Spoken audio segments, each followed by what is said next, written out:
ವರಮಹಾಲಕ್ಷ್ಮಿ ಹಬ್ಬಕ್ಕೋಸ್ಕರ ವರಲಕ್ಷ್ಮಿ ದೇವಿಗೆ ಪಾದಕಗಳನ್ನು ಮತ್ತು ಕೈಗಳನ್ನು ತರಿಸಿದ್ದೀನಿ. ಇದು ಬಂದುಬಿಟ್ಟು ಗೋಲ್ಡನ್ ಕಲರಲ್ಲಿದೆ. ನೋಡೋಕೆ ಮಾತ್ರ ಸೂಪರಾಗಿದೆ. ನಾನು ಅಂದ್ಕೊಂಡಿದ್ದಕ್ಕಿಂತ ತುಂಬ ಚೆನ್ನಾಗಿ ಬಂದಿದೆ. ಇದರ ಕ್ವಾಲಿಟಿನೂ ಅಷ್ಟೇ ಚೆನ್ನಾಗಿದೆ.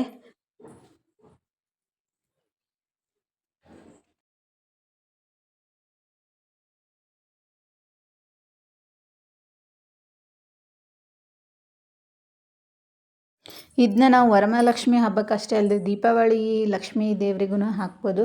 ಇದು ಪರ್ಮನೆಂಟ್ ಆಗಿರುತ್ತೆ. ನಿಮಗೆ ಮುಂದಿನ ವರ್ಷವೂ ಇದನ್ನೇ ಹಾಕ್ಬೋದು. ಅಷ್ಟು ಚೆನ್ನಾಗಿದೆ ಇದು ಕ್ವಾಲಿಟಿ ಬಂದುಬಿಟ್ಟು. ನೋಡಿ ಎಷ್ಟು ಚೆನ್ನಾಗಿ ಕಾಣಿಸ್ತಾ ಇದೆ.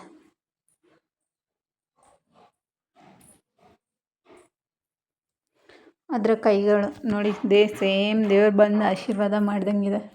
ಅಷ್ಟು ಚೆನ್ನಾಗಿದೆ. ಕಟ್ಟಕ್ಕೂ ಹಿಂದೆ ಕಟ್ಟಕ್ಕಂತಲೇ ಟೈ ಕೊಟ್ಟಿದ್ದಾರೆ. ಕ್ವಾಲಿಟಿ ಅಂತೂ ತುಂಬ ಚೆನ್ನಾಗಿದೆ. ಈ ಪ್ರಾಡಕ್ಟ್ ಬೇಕಾದಲ್ಲಿ ಲಿಂಕ್ ಅಂತ ಕಮೆಂಟ್ ಮಾಡಿ.